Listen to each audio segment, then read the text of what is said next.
Welcome to the end of work. Imagine waking up to a world where no one works anymore. Not because we're lazy, but because the machines finally got good enough, not just at factory jobs, but at painting, teaching, coding, and even caring. Jobs we thought would take decades to replace vanished in just a few updates. Artificial intelligence didn't just learn how to do the work. It learned how to do it faster, cheaper, and without ever asking for a break. Suddenly, the value of being useful vanished. Companies didn't need people, only prompts. Tasks weren't assigned, they were generated. Offices emptied, cafes went silent, even emails slowed to a whisper. Societies scrambled to catch up. New economies built for people with no jobs, with no roles, with no reason to clock in. But beneath the noise, a quieter fear spread. If we're no longer needed to work, then what are we needed for? If your purpose used to be your profession, what happens when it disappears? What's left when every resume becomes irrelevant? Self-worth, once tied to productivity, now drifted into uncertainty. Here's the twist. Some jobs didn't disappear.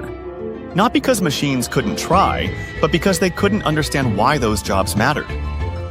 They couldn't feel the weight of those roles, the timing, the tears, the taste, the soul. These aren't just careers, they're the last signals of what it means to be human.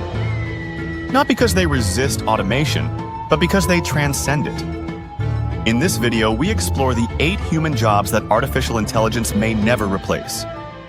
Not because they're too hard to code, but because they might be impossible to fake. Because in the end, the last job on Earth might not belong to the smartest person in the room, but the most human. Job number 1, the philosopher. A world full of answers still needs someone brave enough to ask the right questions. That's the philosopher's job, and it always has been. Long before we had machines, we had mysteries.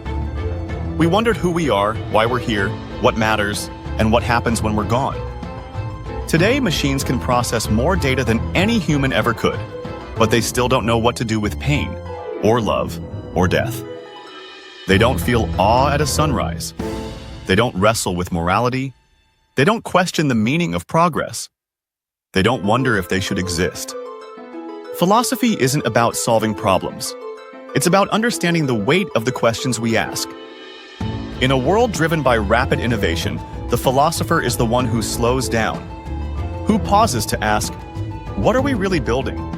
As artificial intelligence reshapes the world, someone has to define the ethics behind it. Who gets to decide what is fair, what is real, what is right? A machine can simulate a moral framework, but it can't feel the dilemma. It doesn't carry the burden of choice. The philosopher becomes the compass, not the map, but the guide to what direction matters. Because when the lines between machine and human begin to blur, someone has to remind us where the line should be. And when truth becomes relative and values are up for debate, philosophy becomes survival. No algorithm can replace that kind of thinking, because that kind of thinking isn't about calculation, it's about conscience. And conscience doesn't scale. Job number 2, the stand-up comedian. You can teach a machine to tell a joke, but you can't teach it to bomb in front of a live audience and come back stronger. Stand-up comedy is one of the most human art forms we have. It's not just about punchlines. It's about timing, tension, vulnerability. A good comedian doesn't just tell jokes. They read the room. They feel the energy shift. They improvise. They adjust. Their material changes night to night based on mood, crowd, culture. No 2 sets are ever the same. Artificial intelligence can scrape every joke ever written, but it doesn't know what makes something funny today, in this room, with these people. It doesn't know what it means to speak truth to power and survive it by making people laugh. Comedy is rebellion, it's therapy, it's connection, it's pain wrapped in timing and truth. A joke about your childhood, your trauma, your culture only lands if it feels lived. And that's something no algorithm has ever lived. Until a machine can feel humiliation, or win back a hostile crowd, or cry laughing at its own story, It can't be a comic. Humor is cultural, emotional, alive. The crowd doesn't just laugh. They see themselves in the person on stage. The vulnerability, the honesty, the fear, it's what creates the connection. The world might be run by machines one day, but even they might still gather in dark rooms, hoping a human can make them laugh. Job number 3. The high-end chef. Cooking isn't just chemistry, it's a memory. A high-end chef doesn't just feed you, they tell you a story, one you taste before you understand. Sure, artificial intelligence can recreate recipes. It can calculate calories, optimize flavors, and automate kitchen workflow. But it doesn't know your grandmother's soup. It doesn't know heartbreak on a rainy afternoon with a bowl of pasta. It doesn't know what it feels like to burn your first dish or perfect a sauce after 20 tries and a breakdown. Fine dining isn't about nutrition. It's about experience, culture, celebration, grief, passion. A great chef knows when to break the rules, to chase intuition, to add something unexpected just because it feels right. Artificial intelligence can clone a famous dish, but it can't invent a flavor based on childhood nostalgia, or serve a meal that tastes like forgiveness. A Michelin-starred experience isn't measured in technical execution, it's measured in emotional impact. When someone says a dish has soul, they don't mean it's efficient, they mean it understands them. The plating tells a story. The scent brings you home. The flavors linger like a song stuck in your heart. Great chefs don't just feed people, they move them. And that requires something no recipe generator can grasp. It takes presence, awareness, a kind of emotional alchemy. And presence is something only a human can plate. Job number 4, the on-the-ground journalist. Information is everywhere, but truth? That still has to be chased. The on-the-ground journalist doesn't work from a desk. They run toward danger when everyone else runs away. They knock on doors. They earn trust. They step into places where silence is the norm and ask questions anyway. Artificial intelligence can summarize articles in milliseconds. It can analyze public sentiment, but it can't smell tear gas. It can't feel fear in its chest. It won't get arrested in a foreign country for telling the truth. It won't get a camera smashed for showing what someone wanted to hide. Real journalism is messy. It's risky. It's deeply human. You can't automate instinct. You can't replace the courage it takes to ask a grieving mother what happened, and then stay to hear the answer. An algorithm can generate news, but it can't witness it. It doesn't get bruised. It doesn't gain trust through eye contact. It doesn't feel the pressure to get it right when lives are on the line. In a world of deepfakes, artificial intelligence-generated headlines, and synthetic commentary, the on-the-ground journalist may be one of our last anchors to reality. Because sometimes, the truth isn't found in a database. It's found in the dirt, with a mic and a heartbeat. Job number 5, the spiritual guide. Some questions can't be answered with data. That's where the spiritual guide begins. Their work isn't technical, it's deeply human. They listen when words fail. They show up at birth, at death, in grief, in awe. Artificial intelligence can quote scriptures. It can generate sermons. It can even offer comforting phrases. But it doesn't sit beside you in silence when you lose someone you love. It can't pray with you when you don't believe in anything, but need to feel something bigger than yourself. A spiritual guide isn't just a speaker of wisdom, they're a carrier of presence. They hold ritual, they give meaning to chaos, they help people find hope in a place no machine can search. Their power doesn't come from perfection, it comes from vulnerability. They struggle too, they doubt, they fall and rise and sit with others who are still falling. That's what gives them credibility, not their code, but their cracks. Spiritual work isn't clean or formulaic, it's messy. It requires compassion with no script. It requires showing up in raw moments, when a child is born into silence, when a partner takes their last breath, when someone breaks from the weight of life and needs a hand to hold. Artificial intelligence can offer answers, but sometimes people need more than answers. They need someone to just be there. And presence, real, trembling, human presence, is something no machine has yet learned to fake. Job number 6, the artist. An artificial intelligence can paint a perfect landscape, but it will never paint the Mona Lisa. Because what makes art timeless isn't just technique, it's mystery. Leonardo da Vinci didn't just paint a woman. He painted a question, one we're still asking centuries later. Art isn't just what you see, it's what you feel, what you don't understand but can't stop thinking about. Artificial intelligence can mimic brushstrokes, it can write songs, it can generate entire symphonies. But it doesn't know what it means to perform through heartbreak, to create from loneliness, to pour yourself into a sculpture because you have nowhere else to put the paint. A human artist doesn't just express beauty.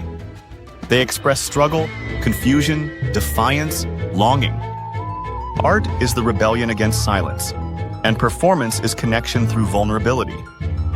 When a dancer shakes on stage, it's not because the choreography is hard, it's because the story is real. When an actor cries, it's not written in code. It's drawn from somewhere no artificial intelligence can reach. Even when artificial intelligence is trained on all the masterpieces in history, it still doesn't know what it feels like to make one. It doesn't stare at a blank canvas and doubt itself. It doesn't risk ridicule by trying something new. It doesn't collapse backstage, overwhelmed but alive. You can ask artificial intelligence to replicate art, but it can't need to create. And until it does, the stage, the canvas, the mic will always belong to us. Job number 7, the therapist. A machine can listen, but can it truly understand? Therapists don't just process language, they hold space. They sit with people at their lowest, not to fix them, but to witness their pain without judgment. Artificial intelligence can echo back words of comfort and simulate empathy with the right dataset. But it doesn't carry its own wounds. It's never questioned its worth. It's never stayed awake wondering how to help someone it cares about. Therapists walk into the storm of someone else's emotions and stay. They know healing isn't linear. That silence sometimes speaks louder than advice, and that eye contact can say, "I'm here," better than any phrase. Artificial intelligence can detect emotional cues, but it doesn't flinch when someone says they want to die. It doesn't feel the weight of being trusted with someone's secrets. Therapy isn't just about strategy, it's about safety. And safety is something we build, moment by moment, with presence. A good therapist holds not just the story, but the storyteller. They don't just offer tools, they mirror humanity. They bring their own stories into the room, not to shift focus, but to show the client they're not alone. And when a breakthrough happens, when a person finally sees themselves clearly, the therapist doesn't cheer. They breathe, because they've been walking quietly toward that moment for weeks. Machines can guide you through exercises. They can help reframe thoughts. But they can't feel your grief or carry it with you. Until artificial intelligence can sit in silence and still be heard. Until it can offer presence, not just solutions. The work of true healing will still belong to humans. Job number 8, the trial lawyer. Courtrooms aren't just battlegrounds of fact. They're theaters of emotion, persuasion, and pressure. A trial lawyer doesn't simply recite the law, they perform it. They think on their feet, speak from their gut, and carry the weight of real consequences. Artificial intelligence can draft flawless legal documents and summarize case law in seconds. But it doesn't know what it feels like to sweat under cross-examination. It doesn't feel the silence in a room when a jury leans forward. It doesn't fear the moment when one sentence could decide someone's future. Because trials are alive. They twist, they breathe, they bleed. A skilled lawyer adjusts mid-sentence and pivot when the unexpected happens.